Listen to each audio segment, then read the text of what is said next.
Well, hello. Welcome back to The Wolf and the Bear. It's just me today. Had a little bit of a meltdown on Monday, which was our shooting day.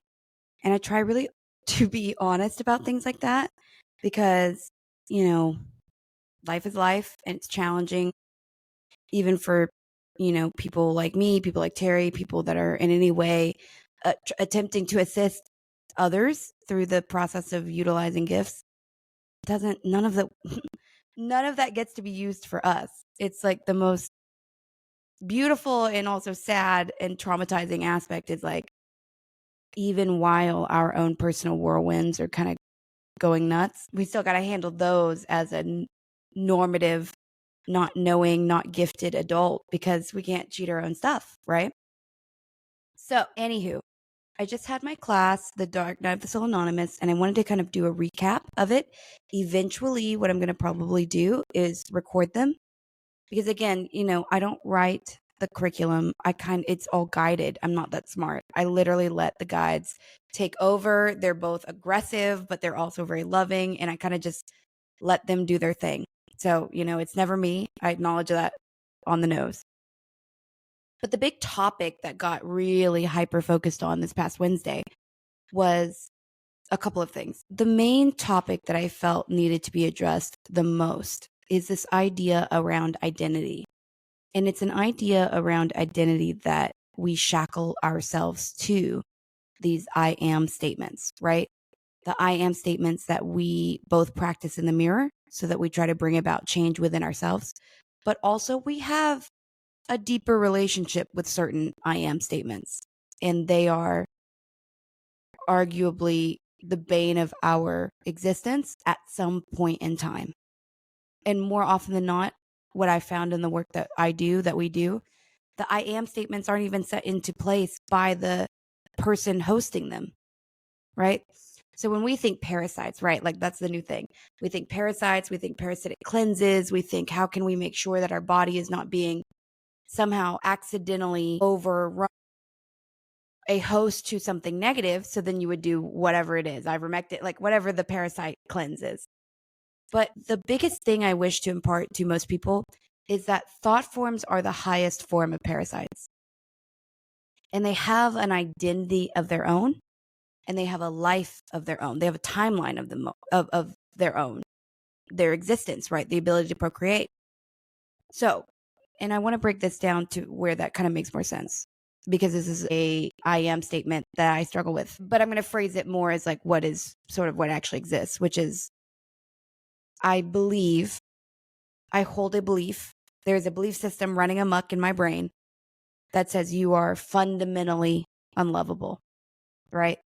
So you're like, whoa, that's very different. Like, that's not an I am statement that we talk about. But it's something that is running in the background that has the ability to put its little hands on the steering wheel when you're not looking. So the version of us that's looking at the steering wheel that is driving, we think I'm healing, I'm a great person, I don't harm anybody else. I'm just trying to evolve. I'm in the dark night, but I'm going to get out of it. Like whatever the case is, whatever the story is that we tell ourselves on the front side of it, right? Well, it's like there's another aspect running in the background, right? The undercurrent, the subconscious, the liminal system, the reptilian brain, like whatever you want to label it. But there's this undercurrent that starts to act on its own behalf. And for me, one of my big ones, of course, I have many, as do I think a lot of us probably, but a big one is maybe fundamentally I'm unlovable. Well, let's extrapolate out how that can act without my consent, right? So when I'm younger, I think I'm unlovable. I'm going to just attack every friend I come across, potential, right? So think the ages. I think I remember middle school, right? But a lot of kids, that's the age where they're just kind of like trying to figure out what is my identity as a person? What am I willing to tolerate? What am I not willing to tolerate?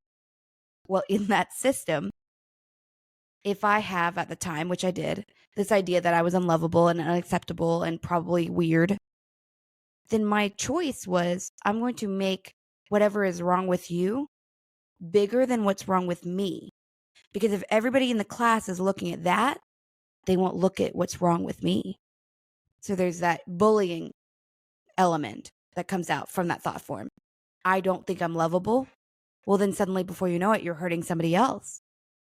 The other way it translates is a little bit more insidious and a little bit more self-harming, but it's, well, nobody could love me, so then I'm going to just isolate so that nobody could ever try, because I'd rather no one ever try than them try and not be able to, right?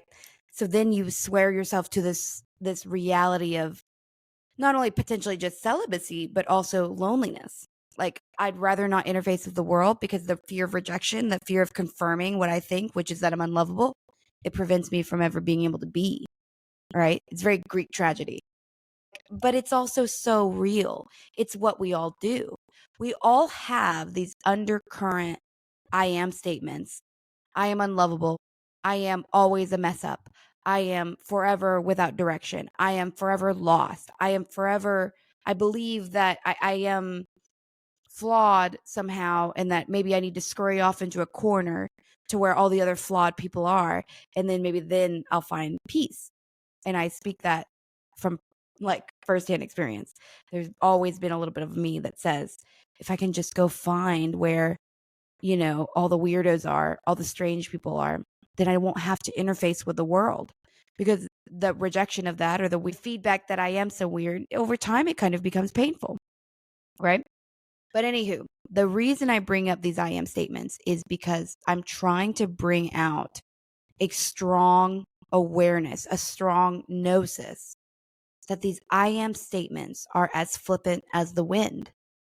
Like, if you sit in the mirror and we think about this, like I'm very critical of, I'm starting a new group to kind of combat the like TikTok manifester, the TikTok witchcraft, the TikTok, like, because there's a lot of bad information. And I really feel that, that's my next calling to try and help that. But in that creation process that I see so much are all these I am statements, right? But I could sit here and say, I am a nice person. And in that moment, that is true. And then suddenly I have no sleep. My blood sugar's terrible. And someone makes me angry that is just at the store.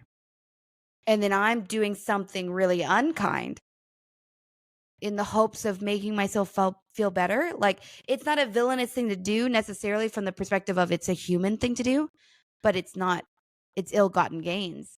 You're feeling better because you just made someone feel worse, right? So that's not what we do. But it's still an itch. It's an urge. It's probably a taught thing. We all have that. So that's where I get into, like, that's not a villainous thing. That's just humanity when it's injured. So don't judge yourself, but watch yourself. Notice, are you taking a chunk out of so-and-so simply because you're not feeling that great today? It's a human thing to do, but it doesn't make it the right thing to do, right?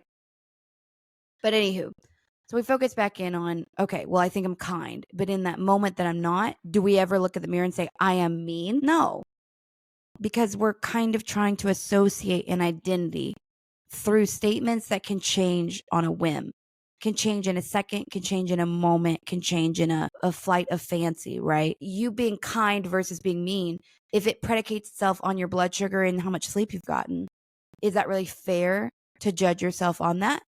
If you're mean at the store, do you get to go drag yourself through the mud because you thought that you were kind, but then you did something mean and now you need to punish yourself indefinitely? That's not fair either. So that must then mean that our identity is bigger and more broad than I am statements. Certainly about degrees of like, I am kind, I am generous. It's like those vacillate. We know that. If I have a bad month in my world, I am not being like generous. That's not something I will hold to at a core value if I'm broke. Hate to say it, sorry, but like that's a reality, right? So then what does it mean to combat / be a host for these thought forms? I am kind. I am mean. I am lucky. I am unlucky. I am grateful. I am pissed, right? Well, then it comes down to identifying what are the drivers that act without your permission the most. That's all you really need to find. All the other I am statements, like I'm sure you can manage them.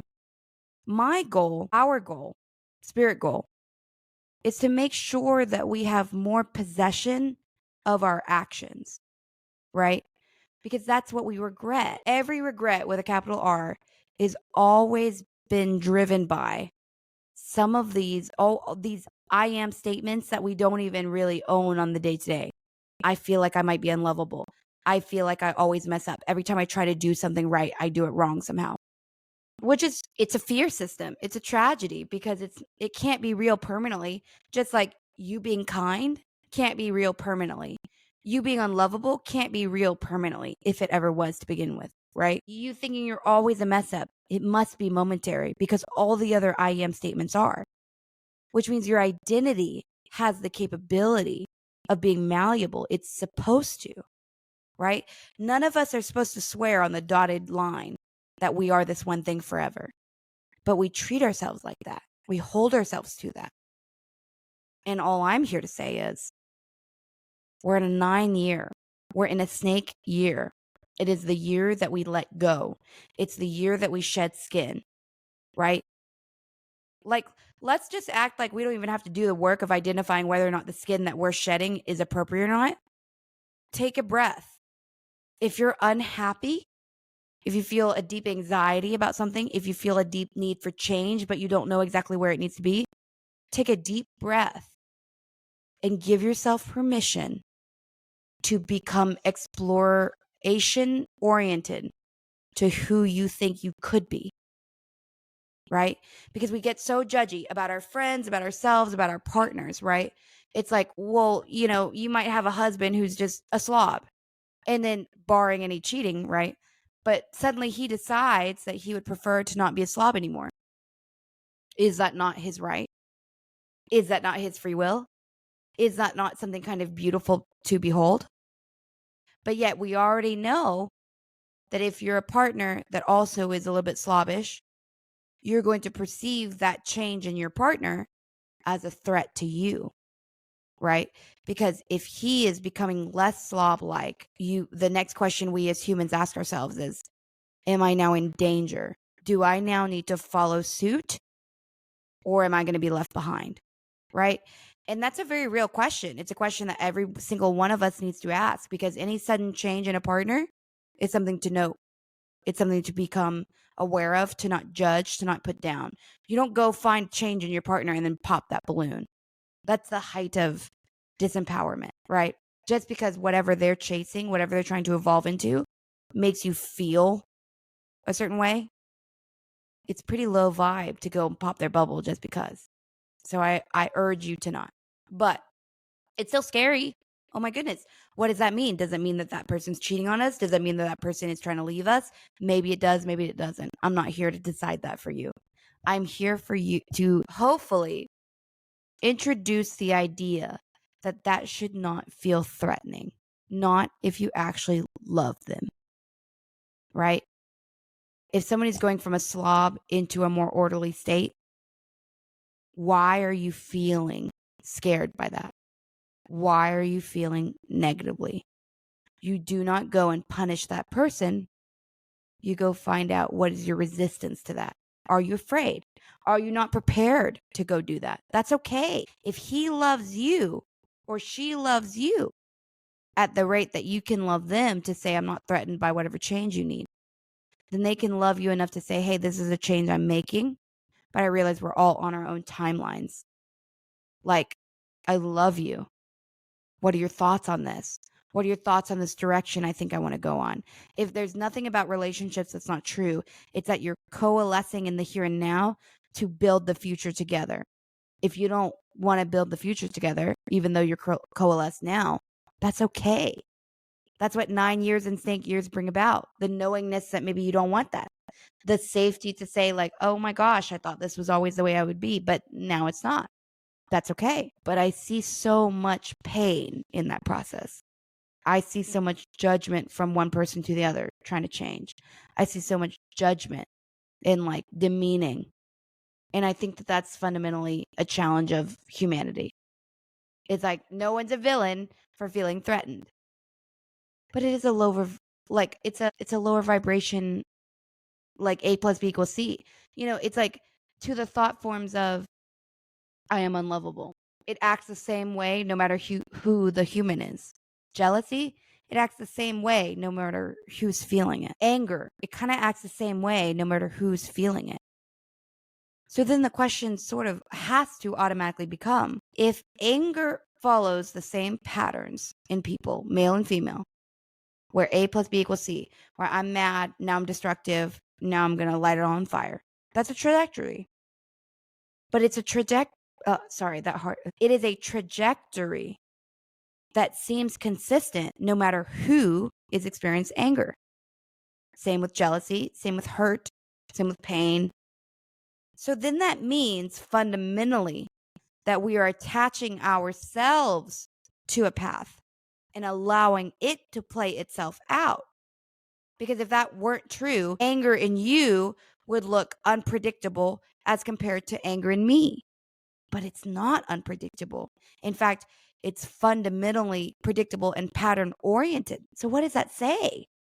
It means that all these big actions we take in the moment, in the passion, in the feeling, in the rage of anger, in the despair of hurt, right? In the loneliness of abandonment. Well, then all the things that we next do, why are they catalogable? Like, why are they documentable if they were so authentic? So that leads me to the final point and the reason I'm doing any of this. The point is, you elect yourself into patterns that sort of have a vibrational frequency.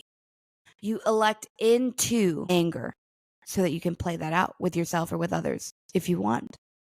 You elect into the feeling of despair around loneliness, which is what I felt driving home. Like, I'm not acting like I have the answer. I'm not acting like that this is an easy thing, but I'm also acknowledging that that's a choice. I have to go say, the world is very crazy. My thoughts are very unique. Maybe no one will understand me. Before you know it, those are all the thought forms that lead towards loneliness. Well, loneliness has a vibration. It prefers to continue to be alone. It starts to tell the host of loneliness that no one could ever understand them. It starts to tell the host of loneliness that there's no reason to go seek out companionship in the world because obviously you're never going to find it. And obviously the final form is to be alone. Well, that's its perspective. That's its pattern. And I can brush up against it and acknowledge, oh my gosh, my frequency, my resonancy is finding similarities towards loneliness because I'm thinking about it. I'm like, dang, I'm a little bit lonely. Maybe I'm low on friends. Maybe I'm low on being understood. But I recognize that my frequency is recognizing loneliness as an option. But the way to remain empowered, the way to remain at the helm, the way to remain steering the car is to see yourself and see yourself start to notice patterns. I'm feeling lonely. I feel like I don't know myself. I feel like I'm lost, right? The thought form of feeling lost has zero intention of being found. It's not a directive. It's not going to go help you find that. It is going to continue to perpetuate itself in your mind, in your energy, to say, we're lonely. So-and-so doesn't understand you. Your partner doesn't understand you. Your mom doesn't understand you. Your boss doesn't understand you. The vibe, that's the messaging that comes from attaching to the idea of, I'm super lonely and no one will understand me. Maybe those things are true in your reality. Maybe your boss won't understand you. Maybe your mom won't understand you. But then instead of saying the idea of the I am statement of, I am lonely, I'll never be understood, then you should adopt a much more specific I am statement. I am a person without great support from my mother. I am a person without great support of friends right now. But I do not co-sign this perpetual thing of I am lonely. Because if you own that, you're going to start seeing it. These thought forms that we adopt, that we decide we want to bring into our energy.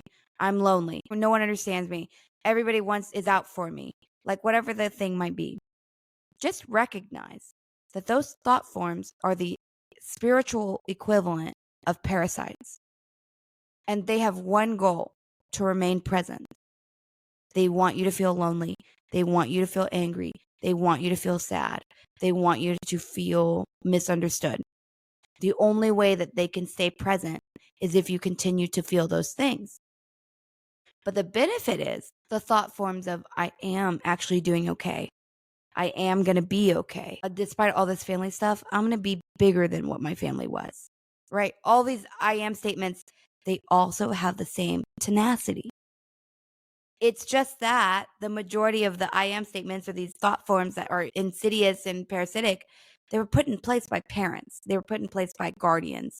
Like very rarely, the negative ones, they're usually not put there by people who are healed, but we still carry them. And that's the big mistake. Instead, we can go try to duke those out, but that's a very arduous perspective. It's a lot of cognitive behavioral therapy. It's a lot of talk therapy. Like, I'm not going to lie about that. To undo certain thought forms is a big deal. But what I've come to find metaphysically is that we all kind of have a certain amount of bandwidth for like thought forms. And eventually, as you populate your mind frame with new ones, it just kind of becomes a screaming match, which is good for us because it means like we may not be in charge for how loud all the voices are. If we were, this wouldn't be an issue. But we can accidentally / on purpose drown out the negative one, the one that's been here the longest, the one that our mother gave us, the one that our father gave us, the one that our grandparents gave us in that moment of like random, we adopt all these thought forms. But when you start to enact kind of what I would describe as ownership of the thought forms, you don't have to go dig through your past and figure out how am I going to exercise this one thought form. More importantly, all you kind of need to do is populate your reality with the opposite thought form, with the antidote to the thought form. And that is more symbolic, right? It's more, I bought a plant and that plant means I do have this. It's not so scary. Or I bought a necklace and every time I see that necklace, it just means I'm doing my best. And that statement of I'm doing my best is an antithesis to you're not enough, you're never going to amount to anything, or you are behind. Like, I've noticed that the idea of just saying to yourself and to the energy, hey, like, I don't have all the answers, but I'm trying. And like, somebody give me some school credit for trying. Like, there's a lot of beauty in just trying. None of us have this in the bag. None of us have the exact perfect pathway to enlightenment. Maybe some of us do, but certainly not that I know, and certainly not that are probably drawn to this podcast. That's just a reality. So then the next question kind of becomes, between the arrangement of the old us that's talking about all the things that we aren't, all the loneliness we're going to have, all the kind of the doomsday vibe, right? Then we have the middle ground, which is very confused and we're just trying our best. And we oftentimes feel like imposter syndrome because here I'm saying like, oh my gosh, I'm going to save money. And then when I fall into like my negative, then suddenly I'm spending it to feel better. Well, then I could look at that version of me saying I'm trying to save money as like a loser because you failed. You were like, I'm going to save money. Then you got stressed out. Then you spent the money. And now there's a version of life where you could look at me and say, you loser, like you couldn't even do that one thing. And you set your goal up against this one thing and you couldn't even do it. That's my perspective. I could look at myself that way, but I don't. Someone else could look at me that way, but I don't care because I know I am trying my best. Today wasn't it. I used financial resources to self-soothe.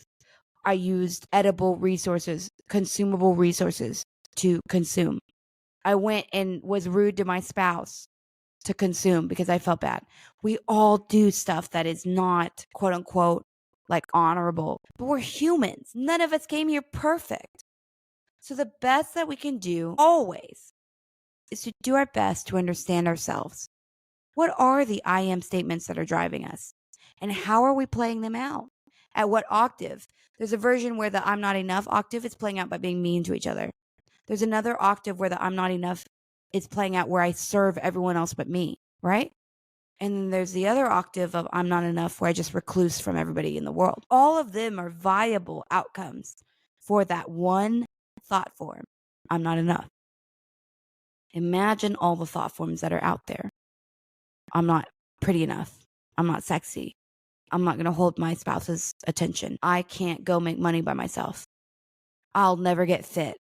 I'll never be able to afford my life. I've accrued this debt and I'll never be able to get out of it. Like all of these things are thought forms. But just please, I beg of you, please remember the reality which states all of those I am statements. They're all malleable. You could very easily go from, I will never pay any of this back, to, I am going to bankrupt and I am rebuilding. Who's going to sit here and judge you? You, your friends that you allow to know? Like, I'm not. I don't know you. The entire rest of the world outside of your sphere of influence will never know.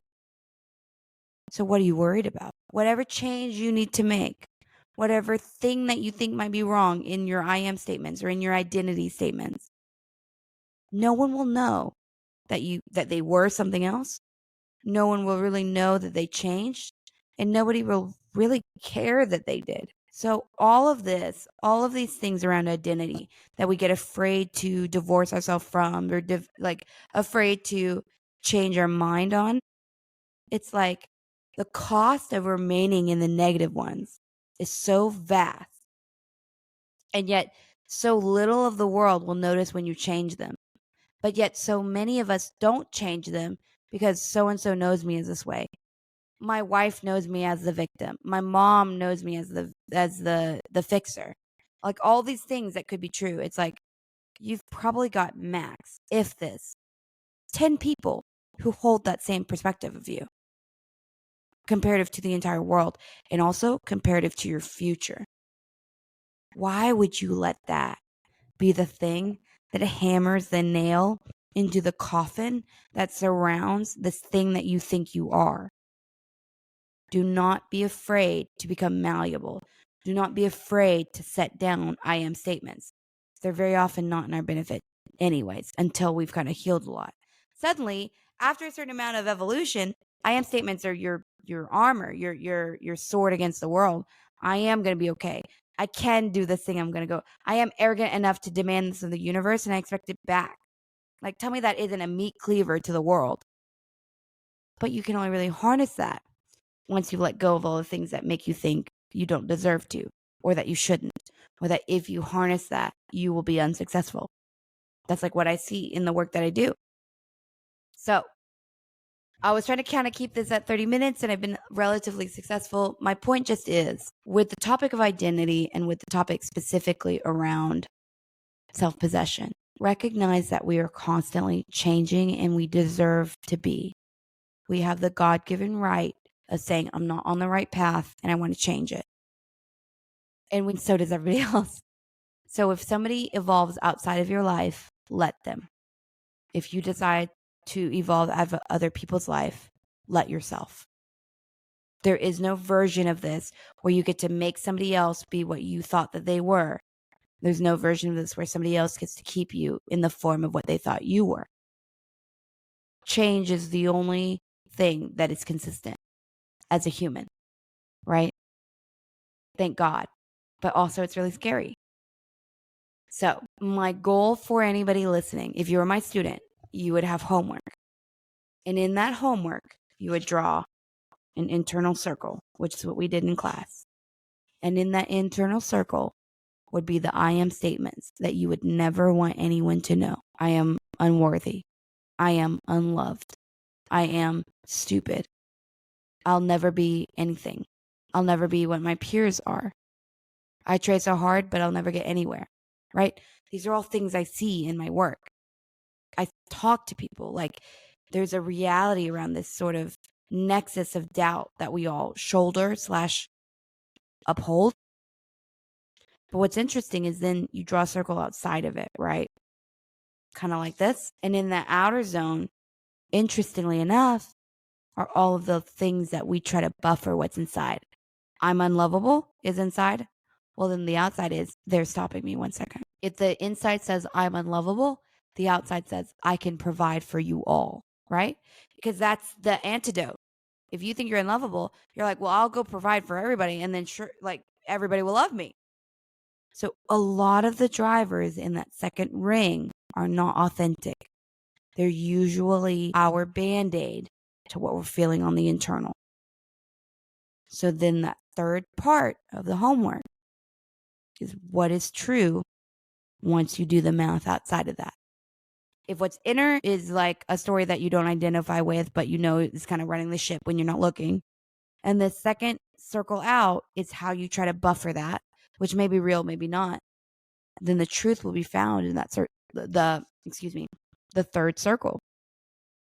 What is true? If you think you're unlovable, but you're also capable of providing for everybody else, despite whether or not they earn it or not, then the third circle of truth would be the I am statement is I provide for those that I love and also myself. Because there's honor in that, but there's duty in that. You have to honor yourself. The inner circle says I'm unlovable. The outside circle says whatever I need doesn't really matter. And the third circle says I care for those that I care about, and I also care about myself. And you see why that would maybe be fundamentally more holistically in service to a soul moving forward in time. So that's all I have to say, and I hope that this has helped. Again, sorry for the kind of discombobulated nature, but eventually I'm going to just start recording the classes I have so that I don't feel the need to do recaps. But I love you guys. Thank you so much for listening. I know it's like a quick episode, but take care.